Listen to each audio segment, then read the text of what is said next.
Good afternoon or good evening, everyone. Good to be back. Been a 1 week break since the last time I was here, I believe. And we're going to be resuming the series on my 2023 tournament experiences. So last time we left off, we were looking at my 2023 American Continental Championship tournament. The last game that we reviewed was my win against Grandmaster Fidel Corrales Jimenez, which put me at 3.5 out of 4 points going into this game with the black pieces against Grandmaster from Cuba, Leilis Stanley Martinez. And very important game in my tournament standing, not just only for the World Cup spots. As I mentioned before, top 4 players from this tournament did get to qualify for the 2023 World Cup, which, as you guys know, is a very, very important tournament in the candidates qualification, the World Championship cycle, but just for me, an important tournament to qualify. However, at this point in my tournament, I was mostly focused on my GM Norm. As you guys might remember from the very first lesson that I went over, I was showing you guys my games from the first tournament in 2023 that I had some success in, which was February GM Round Robin, where I got my first GM Norm ever. So this tournament was starting off very hot, 3.5 out of 4, in very, very good contention for a Grandmaster Norm. And this game with black against a Grandmaster, I was quite content with the draw. I mean, typically how it kind of goes in a Norm tournament, for those of you who have not really played before, oftentimes at this level, winning with black can be hard. If you over push, you can leave yourself vulnerable to losing, especially against a strong player. My opponent, 25, I think is like 20, and then at the time I was like 23.95 or something like that. And so, technically I'm an underdog, and with the black pieces, I was very, very happy with the draw. So more or less, I was looking to try to equalize out of the opening, and my mentality was just, okay, draw is fine. Like, even if I'm starting to have a good position, as we will see in the game, draw is okay. Okay, so while this mentality didn't necessarily hurt me in this game, what I will say is that from my experiences, both in this tournament and later on, I think that mentality can actually be kind of a hindrance to you.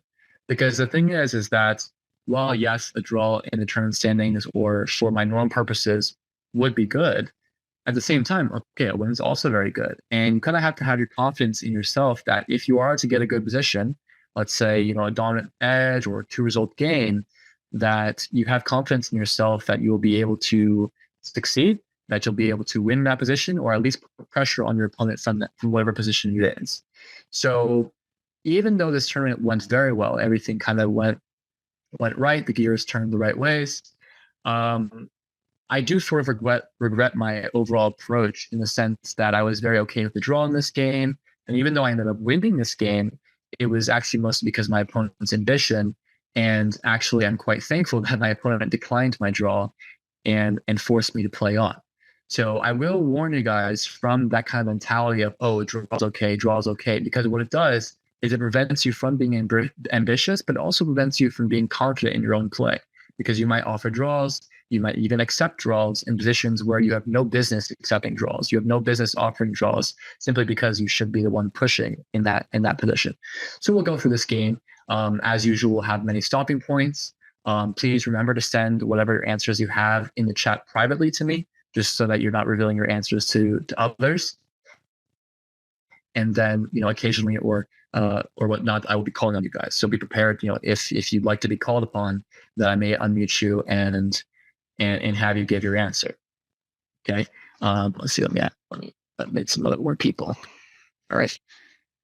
Okay, so let's go through the game. So black pieces, my opponent starts with knight f3. Now, actually, at this point, I didn't really have a structured repertoire against knight f3. Knight f3, as many of you guys know, is the ready opening and is quite flexible. Oftentimes can transpose back to some normal queen's gambits. For example, I didn't do it in this game, but for example, let's say d5, d4, and knight f6 is a very common way to go. Already after c4, we can enter some either like GGDs or Slavs. And so I actually in this tournament had kind of prepared something a little bit different against knight f3, which is actually move 1 c5. So for those of you who are Sicilian players, c5 can be a good option against the ready. Now, if white were to go e4, for those of you who do not play the Sicilian, I highly do not recommend c5 because, for example, if you're a French e5 player, Caricon player, well, already you would be kind of out of preparation. So for those of you who are Sicilian players, c5 is a very interesting option. Okay, so my opponent wound up playing c4. So actually, what we ended up getting is, for example, if my opponent were to play c4 on move 1, I play c5. So symmetrical English, right? So it is something that I was prepared for and was anticipating for this game. Right, so I went knight c6, knight c3, knight f6. A very, very common symmetrical English position. There's various ways that white can play towards this, but my opponent chose g3. So this being one of my first games in this symmetrical English structure, I actually went for something that I had never played before, and I don't actually know if I've played it since yet, but I went for d5 here. So what we're actually going to end up getting is kind of a Maroczy bind down a tempo. For those of you who are familiar with the dragon structures, Maroczy bind structures, after c takes c5, knight takes e5, knight takes, queen takes, bishop g2, e5, we have this pawn setup, which is very similar to Maroczy bind, though because we're the black pieces, we are down a tempo. So in the opening, actually, I recognized this. I didn't remember the specific like variation, specific move orders, but I made sure that I slowed down the opening to know kind of what the move orders were and to kind of remember, rack my brain for what the right move order was because we were down a tempo. Right. So one thing that I will say is that even if you're familiar with the opening, whether it be from white side, black side, or, you really know the theory, whatever it is, if you're kind of trying to navigate what may be a new opening in this case, make sure to take small moments to slow down in the opening. I think it's very much so healthy in this game because able to clearly understand what my middle game plans should be after left the opening. All right. So like 5 or so minutes in the next game move to really hash out my play just for what the middle would be. All right. So I d3 and whatever is that specifically in the Maroczy set, what will target the c5 pawn. It's mostly actually the c5 pawn. But basically, what we'll do is put the bishop on e3, for example, maybe for the a3 piece. And because black has just completed the development. All right. So I went bishop e6. Keep in mind, there's no knight g5 ideas because the bishop is hanging on g6. Not a very good move. But knight g5. And because of the way that we position most of our pawns on the dark squares, this light square bishop is a very, very key piece. For example, something like queen going back, takes, and now we're left with many light square weaknesses. All right, this bishop is going to be quite dominant, and this bishop is not very good because it's stuck behind their own pawns. All right, so instead, now I brought the queen back. It's important to note that after a move like knight g5 here, we can play something like bishop to d5 or bishop to f5, I think is actually a bit more accurate. Because if you go to d5, there's this very nasty move, e4, which will once again force this bishop away, back to e6, and then white will be able to take it. All right, so here we'd actually go bishop f5. That way the bishop can drop back to g6, and knight g5 will be kind of a waste of time. So that is something I had anticipated. All right, so bishop e3. As I mentioned before, because I took that little time a few moves ago, I had remembered and realized, okay, white's can go bishop e3, white's going to try to target the c5 pawn. So here I went rook c8, okay? Making sure that I develop with defense of the c5 pawn. And for example, if black goes like, let's say f6, which is kind of one of the common setups, what I was worried about is something like rook c1 immediately. Now I want to defend this pawn, right? So bishop defends this pawn, but now there's two attackers. So let's say b6. Now I was kind of worried about the this open diagonal on my rook. I don't actually think there's any tactics specifically here, but I wanted to at least prepare for that. And so after bishop e3, I played rook to c8. Okay, so rook c8, still once again, knight g5 is not trapping my bishop, so it's not something that we have to be worried about. So queen a4. Now I went f6, securing this pawn as well. And then, also we'll be able to defend the c5 pawn with b6 soon. So my opponent goes rook f1. Now I go b6. So this is a very, very common Rex to7, where you'll set up the pawn chain like this, and now white has a kind of a task ahead of them to break through. Knight d2. Very common maneuver in the Roxy bind to not only pressurize the knight on c6 with these two pieces, so that if, for example, a3, b4 opens up, that this knight would actually be in a bit of danger, but also this knight has a path towards the queen side to hopefully help in white's kind of queen side push. Maybe it goes to c4, sometimes even e4, maybe even b3, but mostly goes to c4 or e4 to target the center. I went bishop to e7, a3, and here I recognize, all right? Usually in the Maroxy, what white is, or black in this case, is already castled.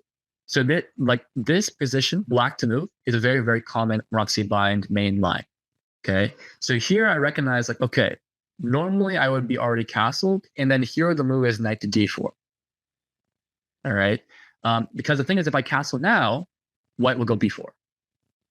All right, like I said, targeting that c5 pawn, and black cannot take because boom, the knight on c6 falls. All right, so here I recognize, okay, yeah, I need to do things a little bit differently than what I'm used to because we are down that tempo, and so I played knight to d4 immediately. All right, so it's going to be slightly different from what I'm used to in the Roxy binds from the white side, but the whole point now is to trade the queens and go for an endgame. And like I had said before, I was okay with the draw. And so I didn't really see myself ever losing this position because we have the very strengthened pawn structure in the center. Our pieces are quite well coordinated, or at least in good positions. With the queens off the board, I should be in no danger. So after queen takes c7, king takes c7, I offered a draw, actually. Okay. Now I realized after the draw, I started thinking about the position a little bit more. I sort of realized that actually I was relatively happy with my position. The main reason why I offered the draw is because I actually do have some experience losing these types of positions before. So once again, right there, that's kind of like some lack of confidence because of the previous errors, let's say, or previous experiences in this position, which should oftentimes not be the case. You need to be confident in your ability to play objectively fine positions. And this not only is an objectively fine position for black, but probably already is better for black. So in hindsight, I wish I had not offered the draw, but perhaps it actually enticed him to overpush. Who knows? Right? I don't know exactly what he was thinking, but clearly, it worked out. He ended up playing on, and as I mentioned before, we won the game. So, okay, still, I offered the draw. He declined with a move, bishop takes d4. So one thing I did have to grapple with at this point in the game was the fact that I actually needed to now change my mindset. And that is one of the issues with offering early draws when you know you're objectively fine and potentially even better, is that after you've offered that draw and your opponent has declined that draw, now you have to reorient yourself and be like, okay, now it's time to just play. All right, let's forget about the game plan, forget about the match strategy and whatnot. Just play the game objectively. Okay, so at this point, I have two options: e4 and c4. Okay, so this is going to be our first stopping point. You guys make the decision whether to play e4 or c4. Both are very similar, but lead to very different structures. And so it is an important decision because it will really drastically change the characteristic of the game and how the rest of the game will be played out. And I will have you guys know that at this point, I think, if I recall, I think I took maybe around like 7 to 10 minutes. You guys don't have that much time now. But the reason I did that, like I said, is because I wanted to reorient myself and remind myself that, okay, draws out of the picture. We now need to play objectively. And okay, we draw, but let's play real chess. All right, there's no more of this. I want to draw. I need to draw. Let's just play chess. All right. So first off, I'll give everyone. Let's do 2 minutes here. 2 minutes for everyone to make a decision. Okay. So remember, message me privately in the chat, and also beyond just writing cx4, ex4, give me some reasons. Okay. So give me some reason as to why you want to do what you want to do. All right. So 2 minutes.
All right, 30 more seconds for everyone.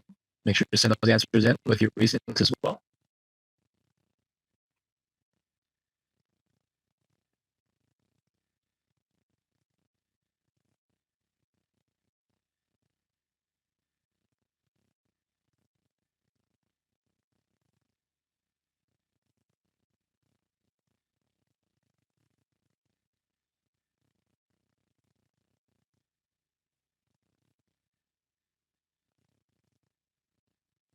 Okay.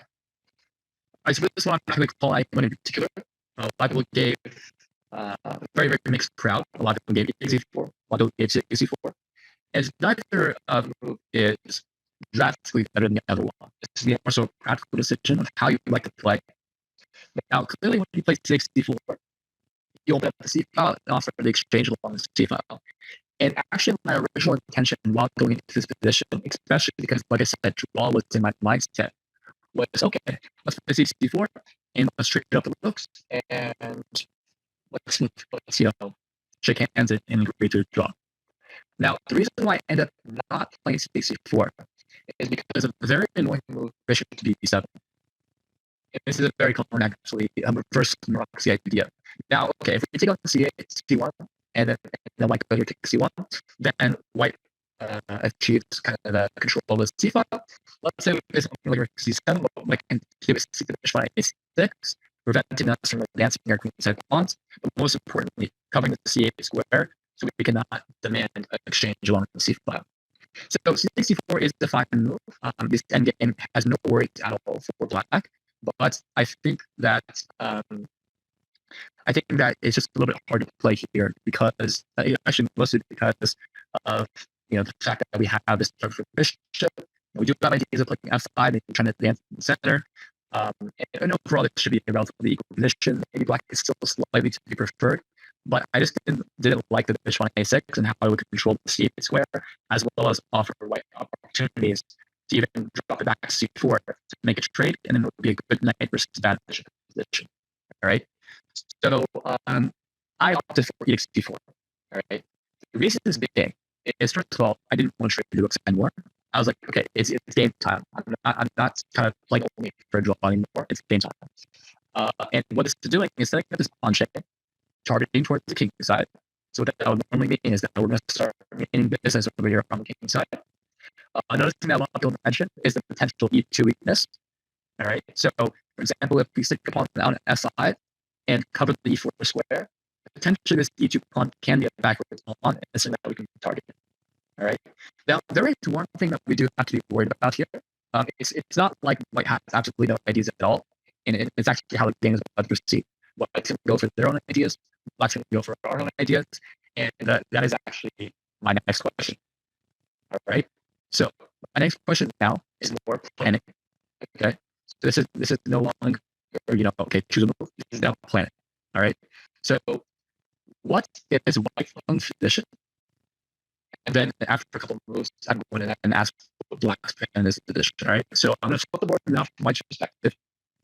And remember, this is plan. So you can get some moves, but that's not necessarily going to be the right answer. It's mostly just going to be come up with a practical plan for how white should proceed in this position, and potentially put some pressure on black's, black structure, on black's position.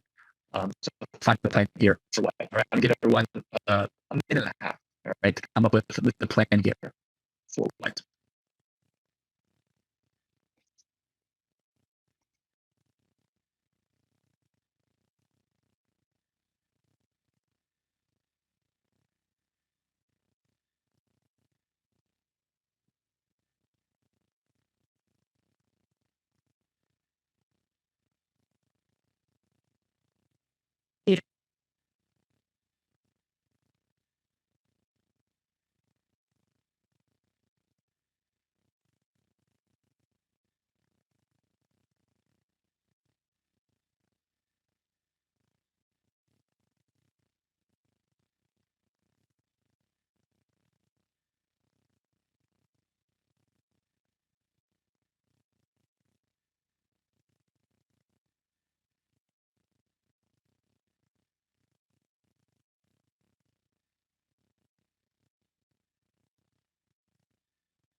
right, 30 more seconds.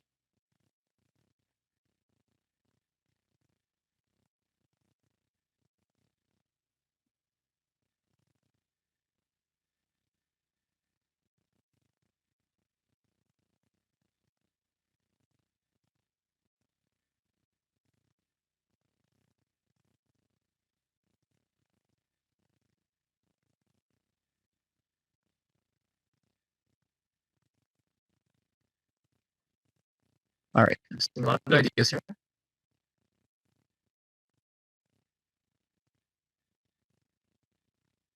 Okay, so I'm going to call on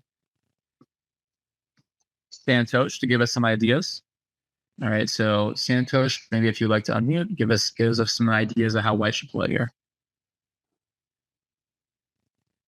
White should try a minority attack on the queen side, weaken black's pawn chain, do a central or flank attack, or activate the pieces. Okay. So when you say activate pieces, what do you mean by that? What kind of ideas are you referring to when it comes to activating pieces? Piece placement. Okay, so what like specifically which pieces in placing them where? The rook on A1 and probably the knight. Okay, so knight going where and rook going where? The A1 rook, I'm probably going to E1 and then opening up the E file. And then the knight, probably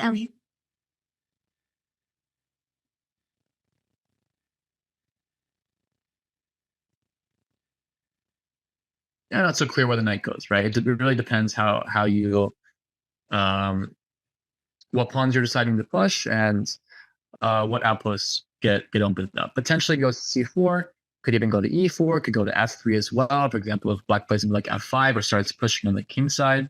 So a lot of options for the knight. Okay, so thank you, Santosh. Some good ideas overall. Also, please, in the chat, please stop spamming hi. Everyone has given their greetings already.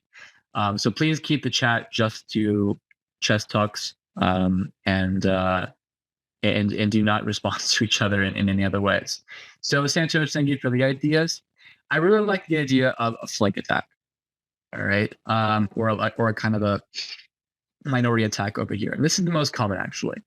All right, so when black has this structure with these pawns set up like this, right, especially pointed towards the king, and black probably want to play on the king side with maybe h5, h4, g5, and open up the king side, especially with the darks for bishop and the bishop pair.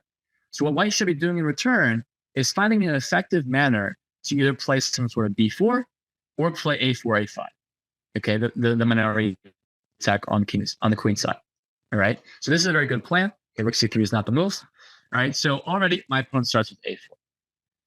All right, so noticing that white wants to stop potential b5, and then also preparing maybe an a5. Now, white does have to keep in mind that if, let's say, I don't know, let's say I played some random move like g5, not so random, but some move. If white goes a5 immediately, then the b5 will go straight away. Okay, so someone's mentioning in the chat that they thought b4 was better. Now, b4 would be ideal to, as we've seen before, target the c5 pawn. However, b4 is going to be harder to get in. It's going to be harder to get in because, first of all, I have this dark bishop defending the b4 pawn. So what you would have to do is you would have to commit a rook to the b file to support that. All right. So for example, like, rook a b1, or even worse, rook c b1. And then once you've done that, I could either let it go. Let's say I play some random move and you go b4. Now the thing is that this bishop is a little bit more released. And not to mention the fact that this will lose a pawn immediately. But now you'll no longer have a rook along a file. On top of that, I could even play a5 here. All right. And I don't mind committing the pawns like this to prevent the b4 push. And now, you won't really have an effective a4, a5. You also committed your rook to the b file where it probably doesn't belong anymore.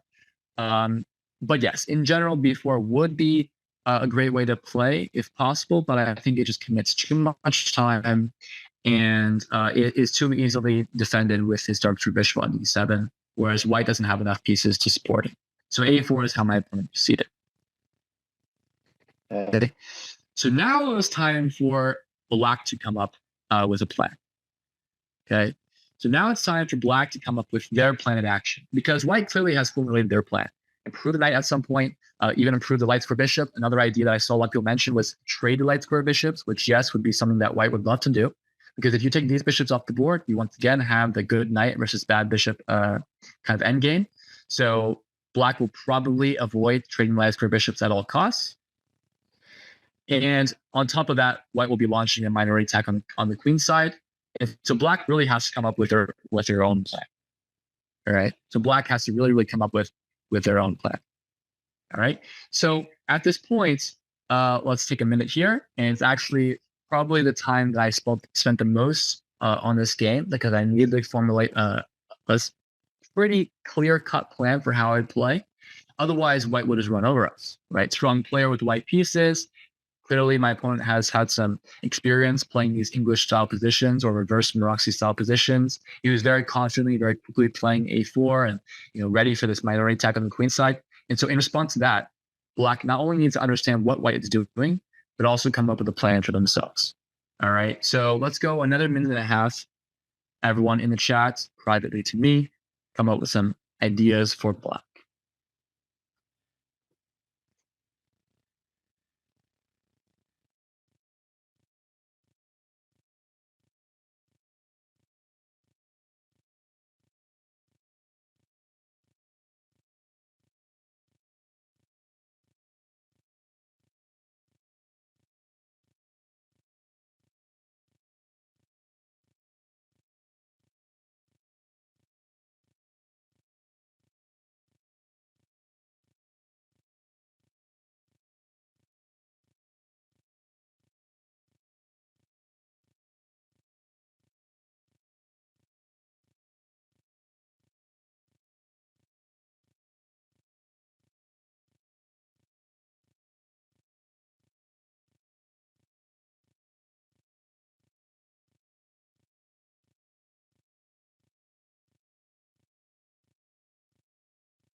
Remember to send your answers privately in chat.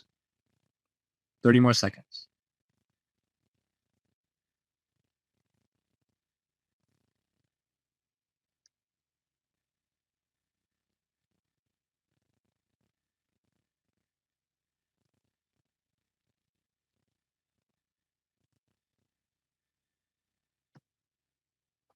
Okay.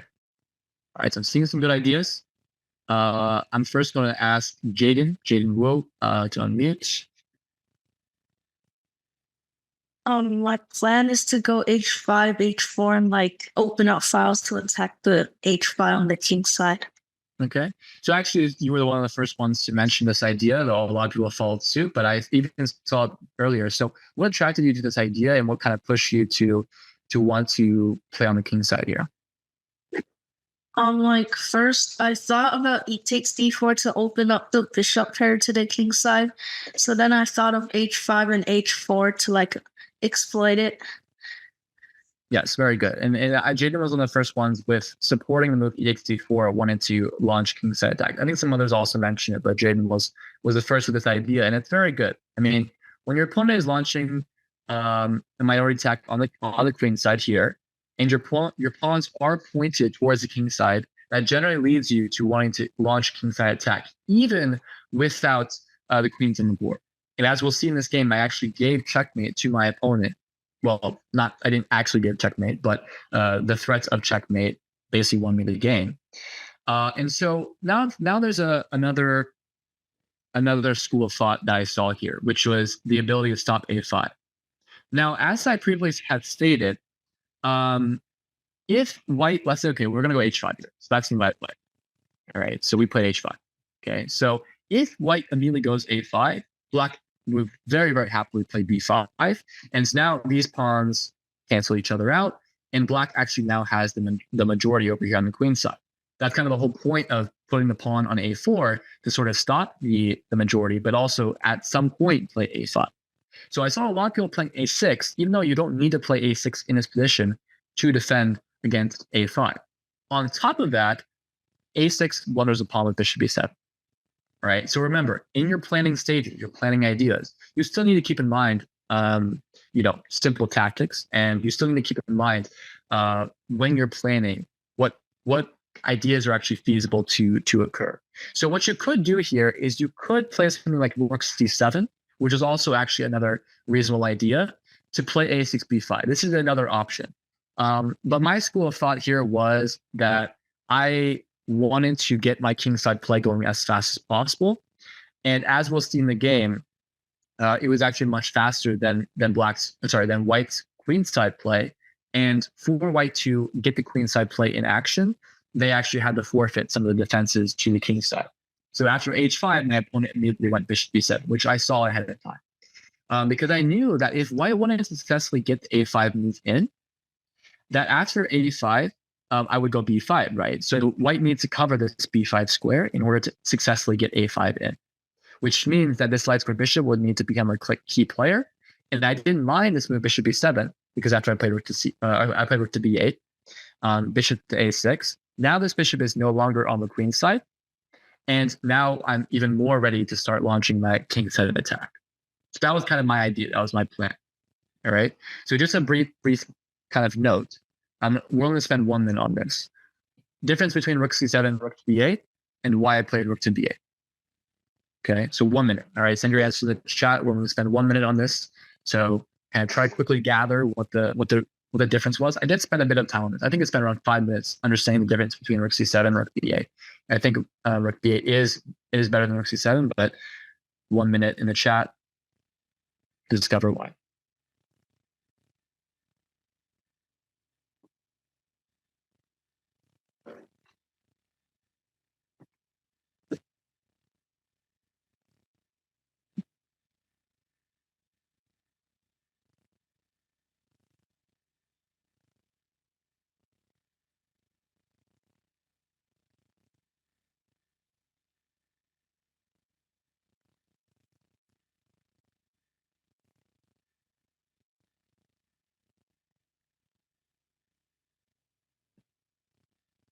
All right, seeing very good ideas in the chat. Yeah. All right, so I'm not going to call anyone on this because this was a bit of a quicker point, but very good, very good ideas in the chat. Basically hitting upon two different main themes. Now the advantage of rook to c7 is the fact that at some point in this game, it is possible the c file will be opened up. And the thing is, if I do play rook to d8, and after bishop a6, I now have no access to the c file at all, right? Because I can no longer bring either rook to c8 because of the bishop on a6. And so now if white plays b4 as, let's say, even a pawn sacrifice, white could infiltrate along the c file. So that was one of my concerns. But keep in mind, we were committed to this kingside push. So here I went h4. So because we're committed to that kingside push, we want the ability of this rook on b8 to be able to swing over the kingside. On top of that, keep in mind, one thing we're trying to prevent from white is the move a5. And so if white immediately goes a5 here, we still have b5 because of rook on b8. All right, so white has to do a little bit more work in order to play a5. Right, for example, a move like bishop b5 check. All right, so here after h4, my opponent tickled me a little bit, bishop c4. All right, keep in mind, we don't want to trade light square bishops. It still applies here. If we want to give checkmate to this white king, the fact that these light squares are weak is a pretty key theme. So without much thought, bishop f5. Okay, it didn't really occur to me to do anything else. All right, now I will say that if I do trade the bishops here, for example, something bishop c4, knight takes c4, and I don't know, maybe a5 or even a6 here, I'll probably never lose. I will say that. I kind of had that little voice in my head being like, okay, just trade the bishops. You won't lose this position. You're completely fine. And on the other hand, I was kind of reminding myself, we committed. All right, we're going for the kingside attack. We already know that fundamentally and structurally and strategically, everything light square bishops benefits black in this position because we don't want this knight versus bishop dynamic. And literally all of our pawns right now are on dark squares. All right, so I second guessed myself maybe for 1 second there before playing bishop f5. Bishop b5 check. So finally, white, is playing along with what their idea is, preventing my b5 push. A5 is now coming. All right, and put the king on c7. Okay, this actually was a relatively important decision, but basically on king to d6, there was b4 ideas, not only b4 ideas, but now the c5 pawn is weak. All right, so if I take this, actually, there's like, I have to be very careful not to get mated here. And so, you know, I didn't really want the king on d6. And on top of that, like I said, I wanted more support of the c5 pawn. All right, and what I didn't want to do, I didn't want to bring the king back to d8. Because then once again, no access to the king side. All right, so king c7. All right, king goes to c7. b4. All right, I was aware of this, and unfortunately, we do have to bring the king to the c file, which allows white to go b4. But remember, at this point, we were committed. We're going for that king side attack, and I had more or less calculated the consequences of this. All right, the takes, rook h5. All right, not only doubling on the h file and preparing for checkmating ideas, but even also defending the c5 square. All right, so at this point, my opponent actually really needs to be careful not to get checkmated here. For whatever reason, my opponent played very, very quickly at this point. All right, so what I will say, when it comes to these important, very, very important key moments of the game, if I was white here, I would have drastically slowed down and find what the drawing plan is. Actually, at this point, white needs to be very careful to draw this game, because I'm simply threatening rook b h8 followed by checkmating ideas, right? Let's say white wasting time, right? Rook b h8, and then we could immediately get some checks, but the strong move is actually bishop g4, because we want to go check mate. So we block off the escape square. Okay, so yeah, I'm actually gonna stop here for 1 minute, or let's say 2 minutes, and ask you guys white to play and find the best continuation. I was honestly very surprised my opponent didn't take more time here. He spent maybe 1 minute and played a losing move. And that's what happens when you don't spend time. And that's why I'm trying to teach you guys these practical cues. Know when to slow down, know when to take that time on those critical moments. And that's the difference between a loss and a win. Well, who knows? Maybe he would have won this game, lost in a win, but also lost in a draw too, right? Who knows? Maybe he would have won this game. All right. So let's take some time here to try to find what white's best move is here. Remember, send your answers privately to me in the chat. I'm seeing a lot of messages to everyone recently. Okay, so 2 minutes here. White to play.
One more minute, and your guys' ideas in the chat.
All right.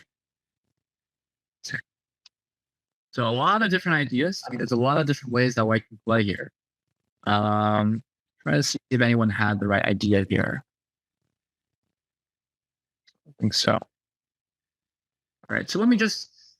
I don't think anyone had the right ideas. Let me just address some different ideas that I saw, and kind of how they might not work. Now, probably the best idea that I saw was the move bishop to c4. All right. So keep in mind that black is trying to go for checkmate on the h1 square, or at least with an idea of that with bishop g4 as we had illustrated. So bishop c4 is one way to try to get that bishop to the diagonal. However, after bishop c4,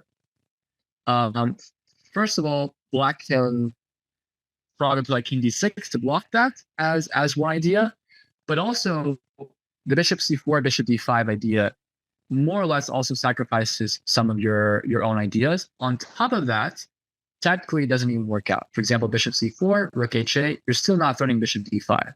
Because if you go bishop d5 and now take on d3, for example, although actually there is bishop f3 here. So, okay, maybe bishop g4. Yeah, bishop g4. And now this bishop and the pawns being threatened. All right. So there is still some issues with that. You may be able to get away with bishop f3, but it just seems a bit flimsy. For example, maybe black can even start with bishop g4 now to prevent you from going to bishop d5.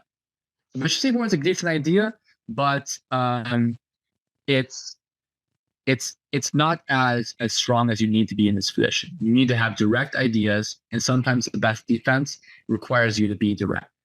All right. So another idea I saw here with knight f3, also not a bad plan. Basically threatening the very simple knight to d4 because of the pin. However, here I think black can go king d6 as one option. I think also black can even go bishop g4 immediately. All right, so this triangle, which most of you guys should be familiar with. All right, you play a move, you have an idea, but your opponent has an idea as well here. So what happens if they do it anyways? Right. So let's say you take this pawn. I think white's in big trouble here.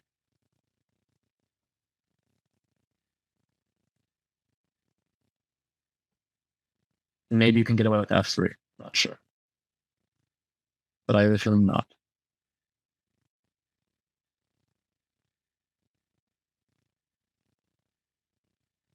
Bishop c6, maybe.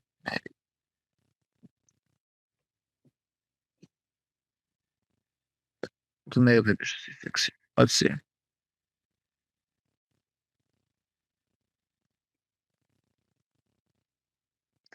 Bishop c6 is very, very suspicious because here I can take d4, but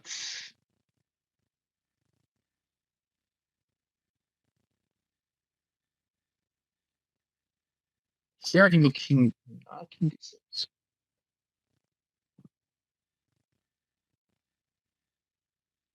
Yeah, I mean, knight f3 is not a bad idea, actually. Knight f3 is not a bad idea. But it's not as strong as knight b3. That is one point that I want to point out, because knight b3 is going to attack not only the d6 but also the c5 pawn. If I remember my analysis correctly, after knight f3, black can go king d6. And in this position, there's no additional pressure on the c5 pawn, and so black is still going to play rook h8. This was my intention during the game, actually, and this is why I thought knight f3 was not good.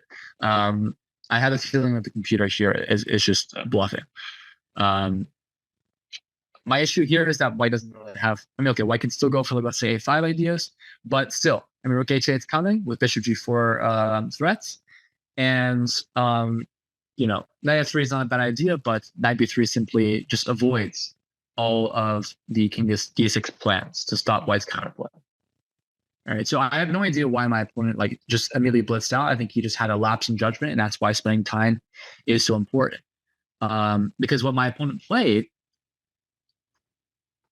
was takes and then knight b3. Like, he blitzed it out. Okay, and now I immediately play king b6 and white's lost. Right, so all I had to do was defend d4, defend c5 with the simple move king to d6, and my opponent was immediately regretting the whole decision to not play knight b3. Okay. So I think against knight b3 here, what did I have in response? I think here I was going to either play. It's been a while since I played this game, but I think I was going to probably go bishop g4, something like this. Bishop g4 and go for that variation on the result. So yeah, I think the refutation to knight f3 was king b6 because it kind of makes sense, right? You stop what white's idea is, take on d4, and you still keep your ideas open on rook h8, right? And knight h4 is not an issue at all. We will still go to bishop g4. Knight h4 will be very easily kicked by a move like g5, and so this is the main plan. So yeah, knight b3. I think there's some ways that with bishop g4, if it's around equal, so it's still very, very complicated. But very simply, knight b3 is so much more superior than taking and then knight b3. So keep in mind, all right, as the white pieces, white should have identified the critical moment, taken a deep breath, right, and find the play. All right, because funnily enough, after take c5, knight b3, king d6, all of a sudden here my opponent realized that things are really bad. I think my opponent spent around 20 minutes here just to realize he's lost. Okay, that's not what you want to do, right? That is absolutely not what you want to be doing in a real game, right? Spending time after you're losing. Okay, so make sure to understand when the tide is shifting, when the critical moments are, and that's when you spend the time. And it's not like my opponent didn't have time here. Like I said, he spent 20 minutes after he was already losing. So he had, I think at this point, maybe an hour, maybe 15 minutes on this move right here. And he spent 30 seconds, maybe a minute to play both b takes c5 and knight b3. Okay. So at this point, now I'll show you guys how the game proceeded. Knight c5, I simply took back. And what you'll notice is that because it's now a light square bishop versus light square bishop game, this bishop doesn't have very many access points to this this diagonal. All right. So my opponent played king f1, which was a mistake. Here, he should have preemptively played bishop a6, so that if I do go rook h8, then at least he'll have bishop b7 to cover the square. But here it's still not very pleasant. I mean, I'm going to go rook b2, and I think white's position is still falling apart. I mean, the bishop on a6 is literally doing nothing except for just preparing to go to b7 to prevent checkmate. So I think black is already much, much better here. It's not already close to winning. Instead, my opponent played king f1. And this is the last point of the game that we're going to take a longer look at. All right. So clearly things have gone wrong for white. White is making a last-ditch effort to race the queen side and, not get checkmated. But black to play here and find the best continuation. All right. Keep in mind your ideas. Keep in mind how white is planning to try to escape and try to defend here, and come up with a cohesive solution here that takes in mind your coordination and how your opponent is trying to solve their problems here. Okay. So I'm gonna give everyone 3 minutes here. 3 minutes. Okay. 3 minutes, black to play.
One more minute, guys.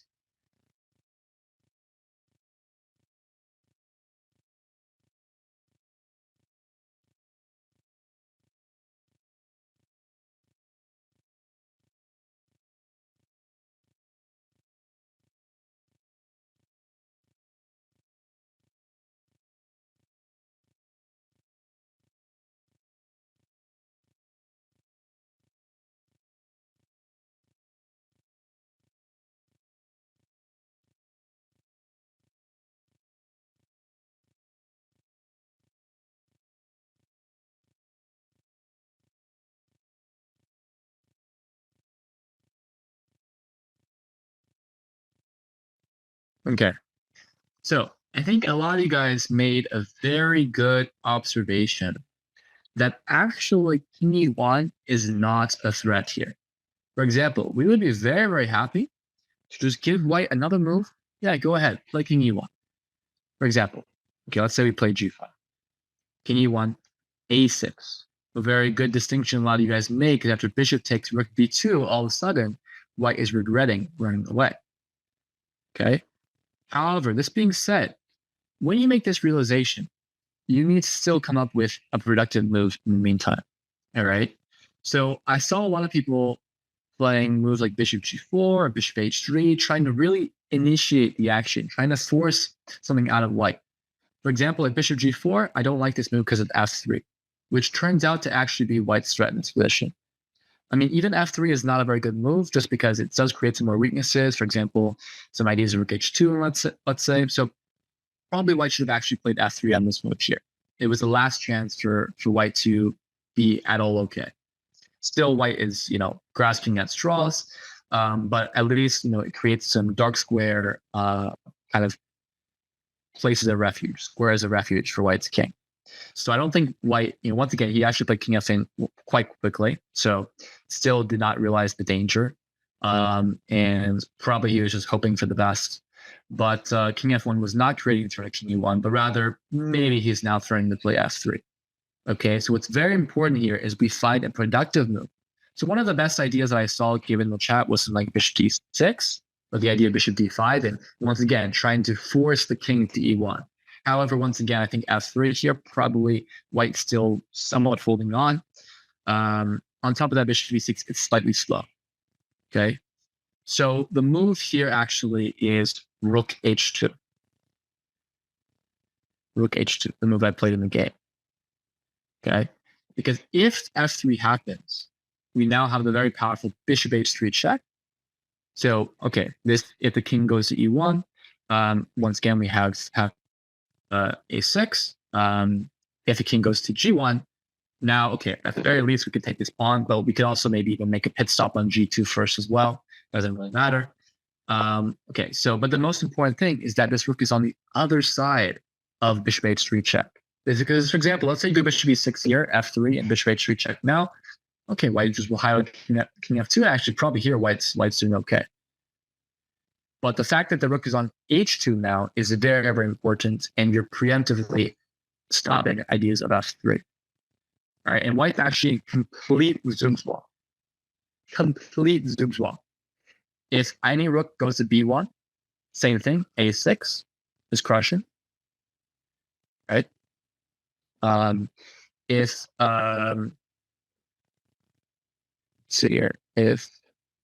Actually, no, I think bishop h3 is the most accurate here. Yeah, because if king g1, same thing with g2. King goes here, we take this pawn. King here, we take this pawn. And if king e1, now we go a6. Yeah, I was remembering that because if we go a6 now, there's king g1 intermediate move, and maybe black's or white's somewhat okay here. So yeah, if takes now, take, if bishop to h3, king e1, a6, take, and boom. Okay. So, what was that? Yeah. So literally no moves here. If the bishop moves, well, they'll have the same issue of rook b2 ideas, as well as bishop h3. For example, I don't know, bishop h6 now, too little, too late. We give a check. If king goes here, same thing. It's like as if we played a6, but we didn't. Okay. King goes to g1, same threats. Okay. So he actually ended up playing king g1. really not a good sign if he's going king f1, knight king g1, and we made a productive move with bh8. Now threatening bishop g4, followed by checkmating. So he goes bishop a6. Now, unfortunately, we don't have like forced checkmate here. King can run to f3. So it's important, don't force the matter. Stick with the original idea. Bishop g4. All right, so we're not checkmating, but we're winning a free pawn. Okay. Rook a3, only move that defends the d3 pawn, because if, for example, bishop to e4, and f5, and checkmate. So rook a3 in the absolute dire situation here for white. I mean, not only does he have to fend off these checkmating threats, this rook on a3 is stuck defending the d3 pawn. This king on d6 is completely safe defending these pawns. And now the rest of the game was just a matter of technique. I played rook h5, very nice move, which allows this rook to become free to swing back over the queen side. He played bishop e4, hoping to get a rook to the b file. I now played f5 and rook to b8, controlling the b file. a5, he's literally just hoping for something here. Now I play g5, calculating the end of the game. Okay, so I have complete control of the h file, complete control of the b file. This rook on a3 stuck to this d3 pawn. This rook on c1 can't do much either. He goes f3, just hoping to at least, trap the bishop or something. This I anticipated. Rook to b2, now just completely infiltrating. a6, g4, which is the powerful idea that I had in mind. If he took here, my idea is now bishop f3, which will force this trade, and then we'll actually get some sort of checkmate here. For example, rook e1, bishop f3, take, threatening f2, as well as rook g2, rook to h1 mate. So here he just basically resigned, played rook a5. I simply took on f3, and that was game over. Okay, so yeah, just very, very dominant win in the later stage of the middle game. But this goes to show, what happened if I just never offered the draw? What happens if he accepted the draw, right? I probably would have been quite happy with it, right? Because in terms of the tournament standing at this point, I just thought it was a relatively equal position. Maybe I was slightly better. And a draw would be a fair result. 100 points lower rate or 130 points lower rated. I'm on my way to a GM norm. I'll just use my white games to, win or whatever. And that's what I've been doing. I had the previous game, I'd beaten a GM with white. And so I was feeling pretty good about my white pieces. Thought that, whoever I play next, if I have white pieces, I'll have a chance to win there. And I'll just draw with black, win with white, and I'll be set for my GM norm, right? But you got to think ambitiously. Everyone here, hopefully, very ambitious players and very talented junior players. You got to be confident in yourself and, stop. I noticed some junior players, and this used to be the case for me as well when I was much younger. They accept draws in better positions, or they offer draws in better positions. I was actually just playing a tournament last weekend where it was a night earth gone wrong for me. I was playing around a 2,200 FIDE player. I won't name the names, but I was just getting I wasn't getting destroyed yet. It was a much, much worse position for me. Something that I very easily realized. I played some very poor positional decisions because I was trying to overpush, and I offered a draw, and within 30 seconds, my opponent accepted. It was plus 1.5 or something like that, plus 1.23, something like that. But it was just dominating position for my opponent. They had absolutely no risk and accepted a draw 30 seconds. All right. So gotta have confidence in yourself to play on, to fight, and that's the only way you're gonna be able to beat better players, beat high-rated players. You have to have that confidence in yourself that you won't mess up, that you'll deliver. And in this game, after my opponent forced me to play on, I was able to deliver. All right. So very good positional battle, how you take strategical edges with the bishop pair, as well as the dynamics of the pawn structure, gearing up a kingside attack. And at the end, understanding rook h2, this very quiet waiting move, but also very powerful move that also threatens bishop h3, prevents f3, and basically ends the game on the spot. All right, so spent a good amount of time on this game. There was also a couple more games I wanted to cover from this tournament. So next week I won't be here. Actually, I don't know if you guys have class next week. I don't know. You'll see on the sheet, but next week I won't be here. We'll resume the series April 1st, April Fool's Day. Hope to see most of you guys there. It will be the final lesson on the Continental Championship, where I'll be showing one more of my win, as well as 2 escapes that I made because of a poor psychology that I had towards the game. Got very lucky, got very fortunate, but will once again show how important psychology and the approach to the game can affect your decision making in the game itself. All right. So thanks for sticking with me, guys, today. A lot of good stopping points and a lot of good ideas in the chat. And I will see everyone hopefully soon in 2 weeks. All right. Take care, everyone. Have a good night. And thanks. Bye-bye.